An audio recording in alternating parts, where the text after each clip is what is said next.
The people of St. Patrick can now breathe a sigh of relief, knowing that every time they turn on their tap, water would now flow.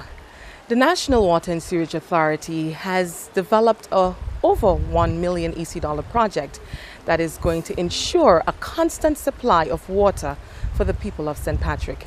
State of Affairs tells you the story behind this new facility in the community of Mount Rule.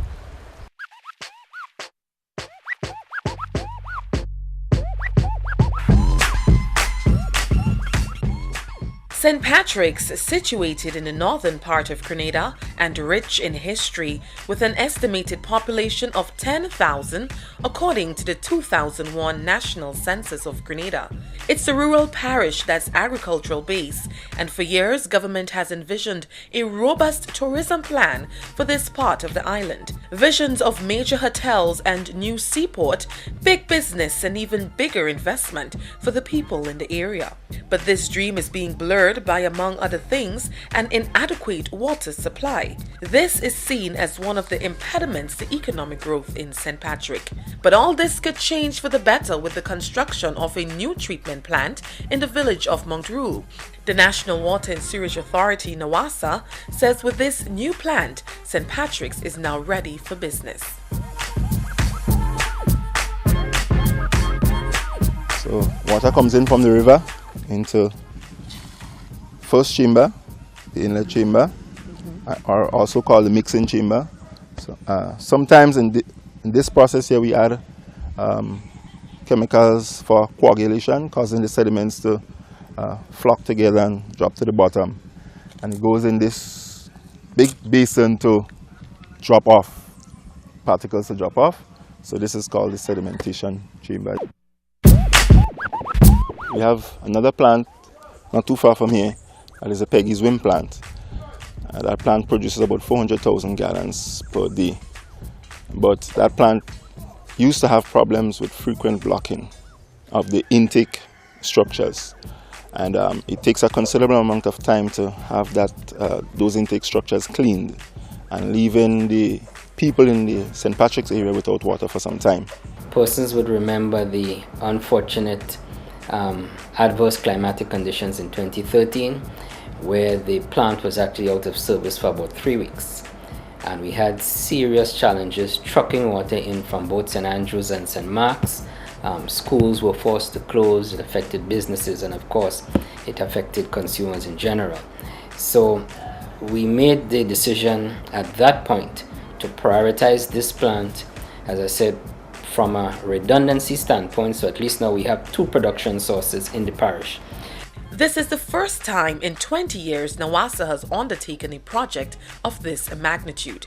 It cost the company about 1.4 million EC dollars, not loans, not grants, but monies which came from the contributions of customers towards their monthly bills. We had to prioritize and basically save on our revenue to be able to do this. But it was that important that we couldn't wait for external financing to do it. We felt we needed to go ahead and accomplish it so that we would be able to ensure a consistent supply in the area. What we call slow sand filtration. The water sits over a sand bed, sand and stone at the bottom, and slowly filters through. Some scientific things happen with bacteria that remains on the sand bed called Smutsdecker. It's a German word. This bacteria kills other bacteria in the water. And also there's some other processes of absorption and adsorption where other particles sticks to the sand as it filters through. It goes through the sand, goes through a canal in the bottom and enters into the outlet chambers, or also called the equilibrium chambers, on the outside close to the road.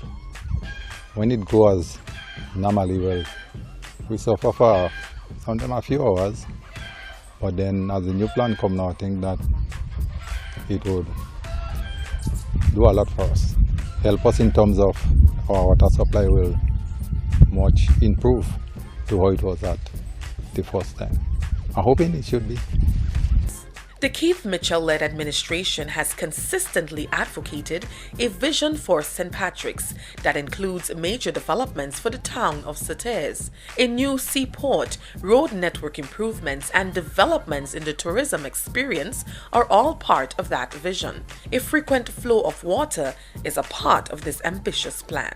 Anyone wanting to set up business or expand your business, there are a number of things you look at. Consistent water supply, consistent electric supply and rate, communication, telecommunication. These are all the factors that an investor will look at before he ultimately make the decision to invest in that particular area. Consistent water supply is always a challenge and a necessity, especially for investments of that type. So we are happy that we now actually have in that area, especially in the rainy season, we actually have more supply than we actually need. When you hear weekend times, you know everybody's at home. You can't get water. It drip or it go and it come till 7. And is the plant on? If the plant is on already, I could tell you there's a great difference. The water, the pressure is heavy day and night. So I think it's a plus and a plus for us. Having the new Mount Rule water treatment plant is not just good news for the people of St. Patrick, but it's also a plus for neighboring villages in the St. Mark area as well, whose water supply will significantly improve. Now that this plant is able to produce as much as 250 to about 330,000 gallons per day, some of the areas that the Peggy's Rim plant would produce or used to service, this plant can now take up some of that, and Peggy's Rim, which is at a much higher elevation, can now supply some of these areas that are far off, like St. Mark's, as far as some areas in St. Mark's. Nawasa has come through for the people of St. Patrick, who were crying out for a consistent flow of water in their taps. Now, with the new Mount Rule water treatment plant, the parish is positioning itself to move to the next economic level. For State of Affairs, I am Abigail McIntyre.